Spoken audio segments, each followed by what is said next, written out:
It's true, it is Fantasy Author's Handbook, and it is definitely true that I am Phil. Back here finally. Oh, okay, so busy, busy, busy. No excuses other than busy, busy, busy. Finally here doing my April 2024 books read video. These are books that I finished reading in the month of April of 2024. Let's, without further ado, just start talking about the books, because you didn't come here for my handsome face.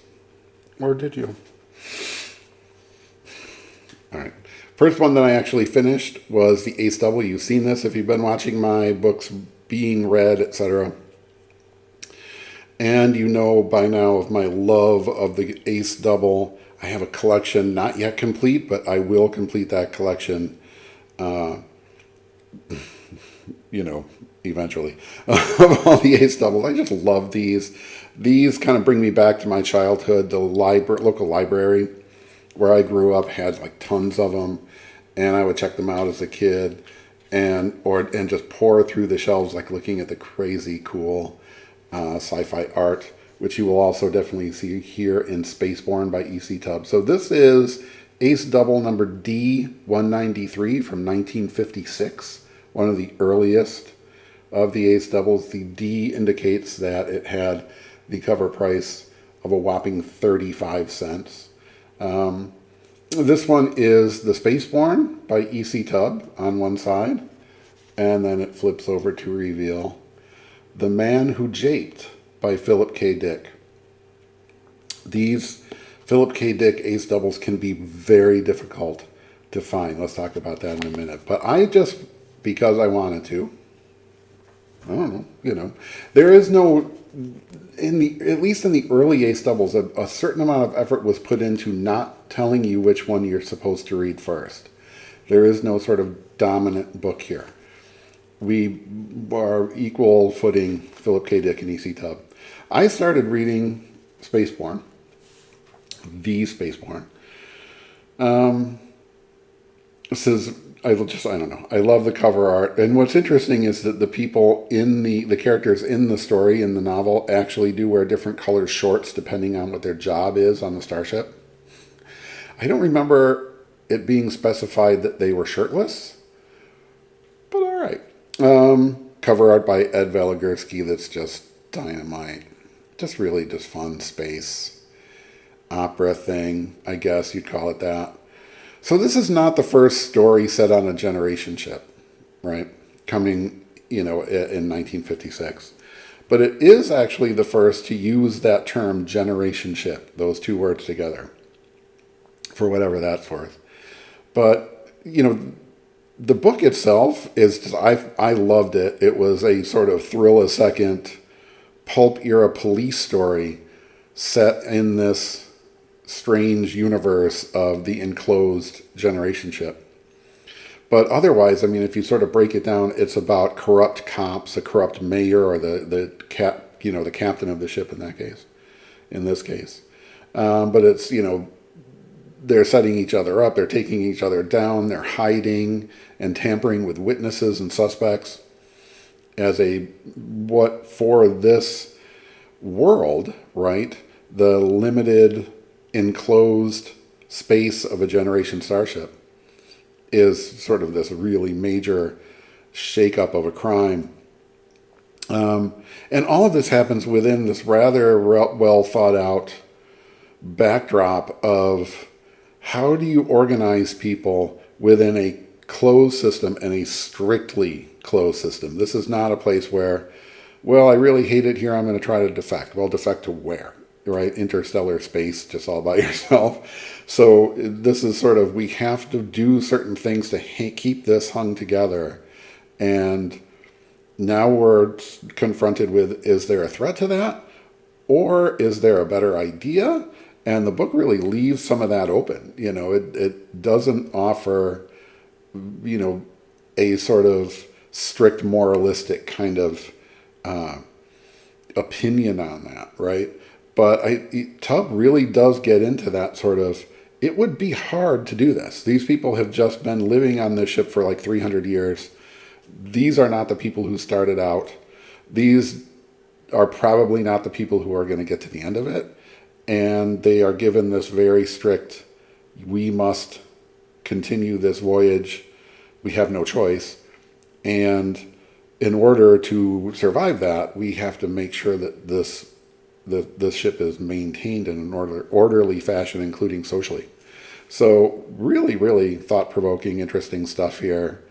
Again, not the first, or certainly not the last author to put us inside of a generation ship like this, but the first to call it a generation ship anyway, right? And it was good. The Spaceborne by E.C. Tubb. On the other side is what will make a copy of this particular book kind of expensive. I'm not sure how much I paid for this. This is The Man Who Japed by Philip K. Dick. This is actually the first printing. This is the first time this novel was published anywhere. So this is an early first edition Philip K. Dick. And this, The Man Who Japed wasn't reprinted for almost 20 years. Ace did a standalone edition, which we'll take a look at here, in 1975. Again, this is 1956, with this Dean Ellis cover that's really pretty cool. But otherwise, this was the only place to find this book for a pretty long time. And even then, it can be difficult to find out. Anyway, though, it being, an earlier PKD novel, it may not feel like, Do Androids Dream of Electric Sheep or Valis or something like that. But all the elements that PKD fans love and that Philip K. Dick loved to play around with are all there, right?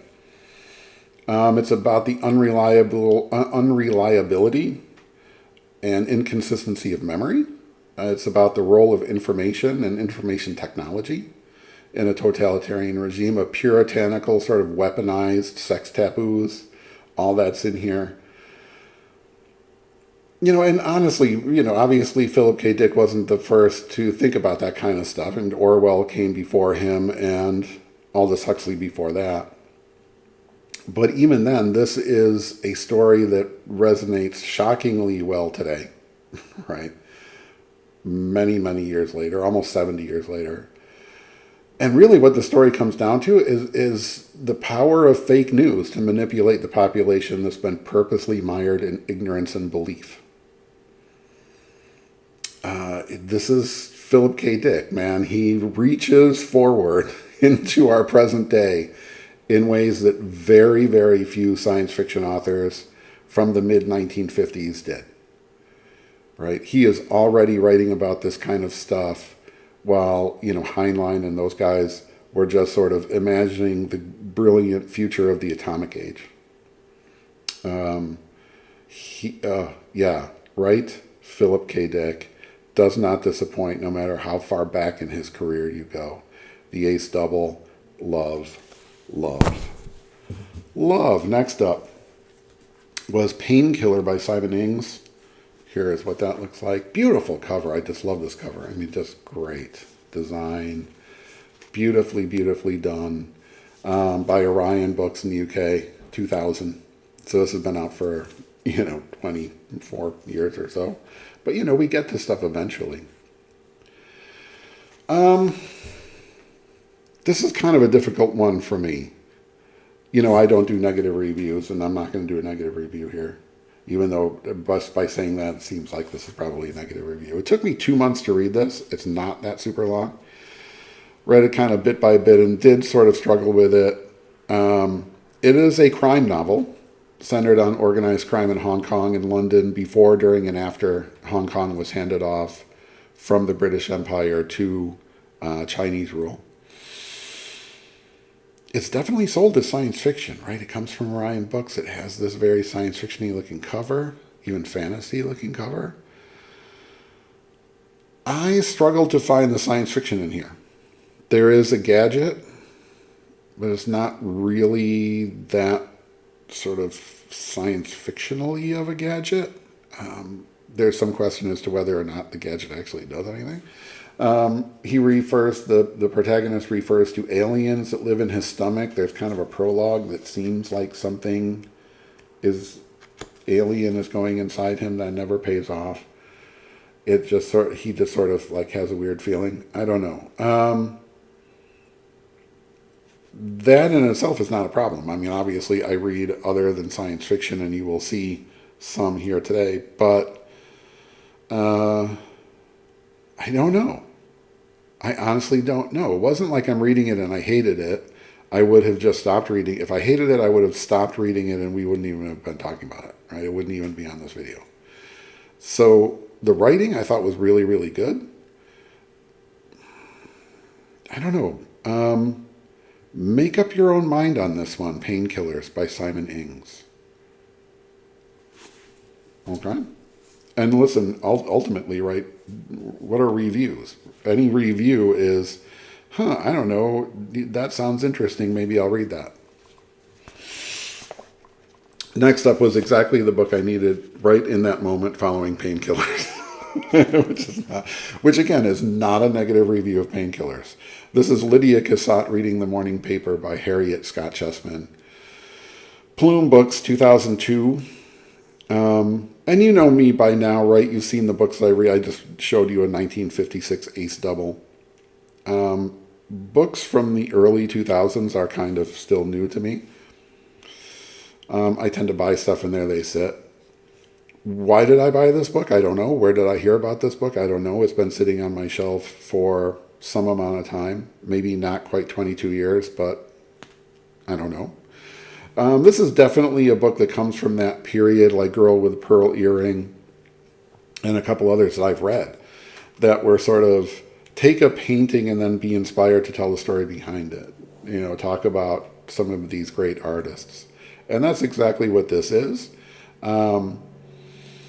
I found it just beautifully written, just lovingly conceived, outstanding, really short novel, which, you know, I love really short novels.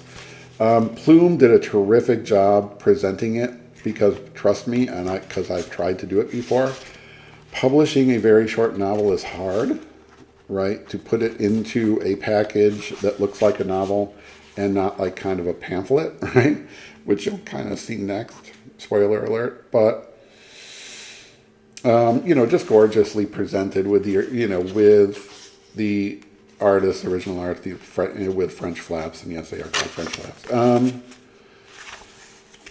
A few of Lydia Cassatt's paintings reproduced inside too, but this is a completely emotionally driven historical novel, yeah, and it imagines the relationship between the Cassatt sisters, and then a sort of really fascinating, low-key, not quite love triangle with the artist Degas, while they were living in France in the late 1870s, early 1880s. But honestly, for authors, right, this is a book really to read. I don't care if you're writing fantasy, science fiction, horror. It really showcases how, you know, so-called action or plot can be driven entirely by feelings, right? These aren't people shooting each other. There's no kung fu, you know, there's no explosions, there's no aliens or robots. There's no orcs. But it's just gorgeous. It's really fantastic. I cannot recommend it enough. If gorgeous and beautiful and all that stuff didn't get you understanding that I liked it, I liked it. All right. Speaking of the 1800s, so The Yellow Wallpaper and Other Stories by Charlotte Perkins Gilman. This is a later printing of the 1997 Dover Thrift edition. Okay, so first of all, who doesn't love Dover Thrift editions? I bought this book brand new for $4. And I did that about, 3, 4, 5 months ago? Something like that. I love these Dover Thrift editions, right? Specializing, or really entirely public domain books. So these are older things where, you know, the author has long since passed away and rights are up for grabs to anyone who wants to publish an edition of it. And Dover does this really just a great job with these unbelievably cheap packaging, right? You see, but there's still kind of cover art, right? You see the yellow wallpaper peeling off the wall. but otherwise it's really templated with the inside covers are the list of other Dover Thrift editions, which you'll see all the usual suspects of sort of American and English literature, etc. Right? This sort of huge list of sort of great classic books and so on. And very cheaply printed, very thin newsprint paper, right? Not much to it. Very tightly packed, so we're putting as much text as we can on each of very, very few pages. I don't know how many pages this book has. The last page number, text number, is 70. So this is really basically probably 78-page book, something like that. So skinny little thing. 7 stories. Written between 1892 and 1914 by Charlotte Perkins Gilman. So I bought this after everybody was talking about it, and I've been hearing kind of, it keeps getting mentioned, the story, The Yellow Wallpaper, as this sort of, great early horror story. And I guess it might fall into that genre. It's sort of a psychological or interior horror story. And it's been being talked about a lot lately out there. But really what this is, it's a slim little collection of early feminist fiction. Right? Again, think about that period between 1892 and 1914 when these stories were originally published. And honestly, that proved to be far more interesting. Love a good horror story, you know me, right? I mean, 100%. But when you can kind of fool me and say, well, it's a horror story, but really we're talking about something else, right? And honestly, all of genre really does that. It's Dune is a big space opera epic, and we're talking about oil, etc. So The Yellow Wallpaper is really talking about essentially a wife just left to rot in this room without really any agency or any escape, and she begins to get into this obsessive mindset. Honestly, though, the standout for me in this collection was the story Turned, and that honestly, it immediately took its place as one of my favorite short stories of all time. So this one I'm definitely going to recommend to everybody. Even if you're like, ooh, I don't like horror stories, I get scared, you're not going to get scared. The rest of it isn't horror or really genre fiction in any way. This is an interesting and skilled and creative author with a lot to say about the world that she was living in the late 19th and early 20th century. Yeah, The Yellow Wallpaper and Other Stories by Charlotte Perkins Gilman. Loved it. And so I do this on purpose, right? I read lots of different things, so this is going to seem like kind of a hard turn from that kind of classic stuff to The New Adventures of Tom Swift, number 16, Tom Swift and His Outpost in Space by Victor Appleton II. You can see credited there. In this case, that was actually an author named Jim Lawrence, who wrote 25 of the Tom Swift Jr. books, so almost all of them, under this house name. The house name dates back to the original Tom Swift series that was begun in 1910 by an author named Howard R. Garris, writing as Victor Appleton. The first book in that series was Tom Swift and His Motorcycle. I actually have 3 of those that I can show you in these very, very old editions that are pretty rickety. Tom Swift and His Electric Runabout. Notice that it's Victor Appleton and not Victor Appleton II. Victor Appleton II wrote the Tom Swift Jr. series. This is Tom Swift Sr.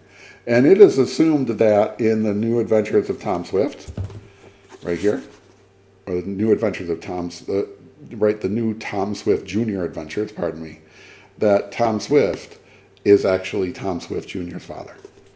So we see him in the later series. Right?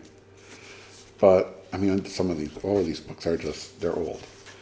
I have 2 more I'll just kind of show you because they're groovy. Got these already wrapped in plastic. Tom Swift and His Submarine Boat. Right? High technology at the time. And, they have, the older ones don't really have lavish illustrations. Look at this guy with the shark. Oh, Lord, he's in trouble. But they're still, I mean, proto middle grade science fiction. Tom Swift and his electric locomotive. A lot of electric stuff. Yeah. But anyway, so let's get back to the book that I actually read. You know, I've been collecting these, and this is the 6th book in the series. I mistakenly thought that I had finally collected all of them with 29. It turns out that there's actually 4 more. Oops. But we'll get back to that. So anyway, this book was originally Tom Swift and his Outpost in Space, originally published in 1955. I have no idea what year this edition was published. They kept publishing these in different formats, or really kind of in this format, with or without dust jackets. They were blue, then they were yellow. This is the yellow one. Most of what I have are the yellow ones. This might be from the late 60s, early 70s. I don't know. But, you know, does it matter, right? Because again, I don't collect I have the pristine first edition, first printing thing. I want the whole series. That's when I collect a series, I collect the series, not necessarily the strict edition. So anyway, but the story unchanged from 1955. I love these books. They just have groovy illustrations throughout, right? Very 1955, Cold War, kind of, you know, industrial or sort of old tech America, which we could probably use a little bit more of. Not going back completely to the 50s. Let's establish that right away. But anyway, cover art by Graham Kay. The cover art for all these books are always just so much fun. It is Tom and the device in question for that installment. In this one, the Tom Swift formula, right, totally back in action, and that formula is basically this. Tom is cooking up some sort of super cool invention. In this case, an outpost in space, a space station. But then some dastardly villain just tries to steal it for various different reasons. In some cases, they were Cubans, right? They were sort of communist spies and stuff. But usually it's sort of industrial espionage stories, where some rival inventor, rival company is trying to steal his secret formula, steal the secret plans to the outpost, and so on, or get this thing built first. And basically what this is a manned communication satellite, which is kind of an interesting, they're like, imagine worldwide television in 1956. Imagine that, right? But anyway, this dastardly villain is trying to steal his plan, steal his formula. And so Tom, through the course of the story, manages to get the invention up and running while fighting off all those attempts at sabotage. In this case, he was even kidnapped. Spoiler alert. For me, I would have liked to have seen more of the eponymous outpost in space than just in the last 2 chapters. The last 2 of 25. Am I wrong? But who am I to complain, right? Because otherwise, we're seeing some of the inventions from the first 5 books that they go back to. So it does reward you. I don't think you strictly have to read these in order, but the series does reward you for actually starting with book 1 and going through, which I really like, and I think was fairly rare. Yeah. In the 1950s. I'm not sure I remember the Hardy Boys kind of referring back to previous cases, right? And this was published by Grusson and Dunlap, the same kind of library-bound or cloth overboard book. But anyway, yeah, so I have not actually completed the full series. I'm going to keep reading these, obviously, in my sort of rotating series thing. The last 4 books, it turns out, are super expensive. They're not easy to find out there, and I found them for like $50 each, and I think that that's going to cause me to have some difficulty. But, I'm eventually going to complete this series. In the meantime, I'm going to keep reading the ones that I have.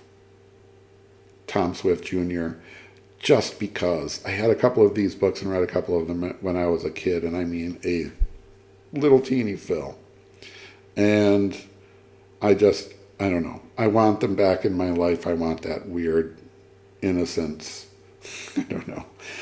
They're they're really, really fun.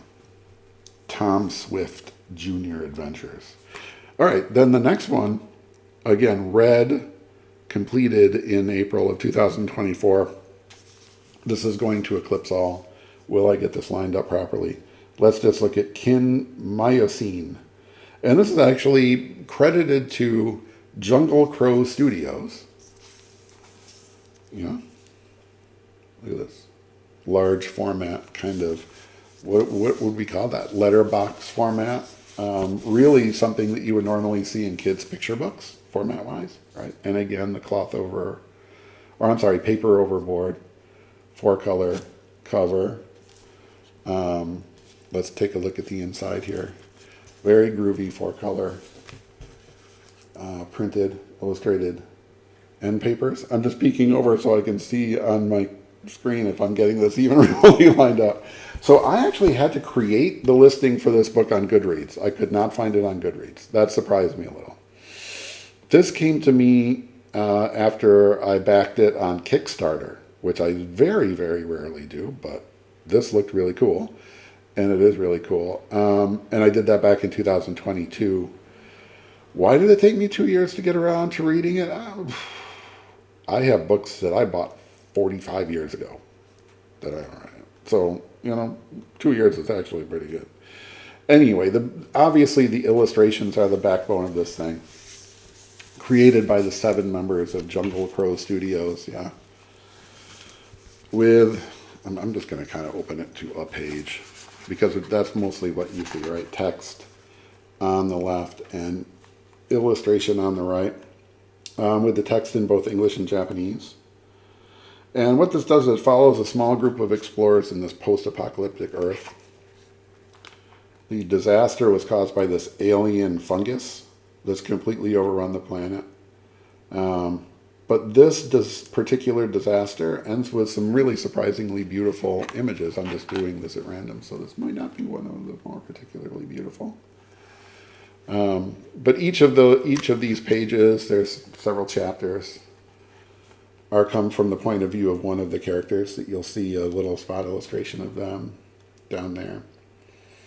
I thought the art was really, really gorgeous, and the story was, it was good.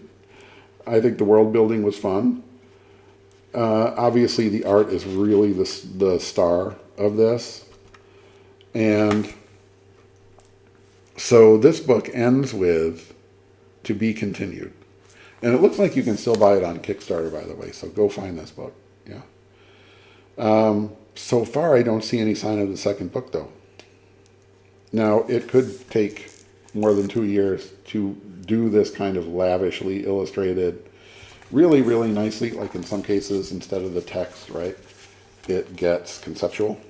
But very lavishly illustrated and robustly designed book. I can see how that could take more than a couple of years to get together. So I do hope that there will be another Kickstarter for the next book. It does say to be continued. Don't say to be continued unless you mean it. People, come on. MYOCENE by Junglecrow Studios, 2022. Really, just an artifact, a book artifact that science fiction fans everywhere must have. You heard it here first, probably. And last but not least, of course, here we go. My kids make fun of me because I love her, but the Fran Lebowitz reader. Look, you don't have to be an old person to like Fran Lebowitz. You don't have to be a New Yorker, which I'm not, to get it. But here we go. This is the obviously print-on-demand. You can see all the telltale print-on-demand signs, including sort of the paper stock, etc. But that's all right. But print-on-demand edition of the 1994 vintage book. which collects her two seminal essay collections, Metropolitan Life from 1974 and Social Studies from 1981. It is extremely rare that I actually laugh out loud when I'm reading a book. It's just not something that I get triggered on that often, and it's not the authors, it's me, you know. But this book made me laugh out loud on several occasions. And yeah, okay, some of it will read dated. You know, she talks about people wearing leisure suits and stuff like that. It's definitely a product of the 1970s. It is absolutely a product of New York City. But when it is dated, it's kind of charmingly dated. And so it reads like a historical record, right? Just because people don't wear leisure suits anymore doesn't mean it wasn't funny that they did back then, right? Honestly, I just found something to love in each one of these essays, which covers a wide variety, essentially a wide variety of complaints and advice from Fran to anyone who will listen about pretty much anything that interests her, especially kind of New York City etiquette. That I think, you know, again, it travels. It travels out of its time period. It travels out of the city. And if you're like, who is this? What are you talking about? And you want to know more about Fran Lebowitz, you absolutely should. First of all, you should learn more about Fran Lebowitz, and you should read this book. But I'll definitely refer you to the Netflix documentary, Pretend It's a City, on Netflix by Martin Scorsese. This will give you everything you need to know about Fran Lebowitz. And, like me, cause you to order this book, The Fran Lebowitz Reader, from Vintage, available now. All right, everybody, that was 7 books completed this month, or completed in the month of April, which is not bad considering how like crazy busy a month that was for me. In comparison, so far in May, and I'm recording this on May 12th, I haven't finished a single book. I have a stack of books that you already saw in the What I'm Reading Now video from, I mean, crazy, just busy. So will I finish a book in May? I bet I will.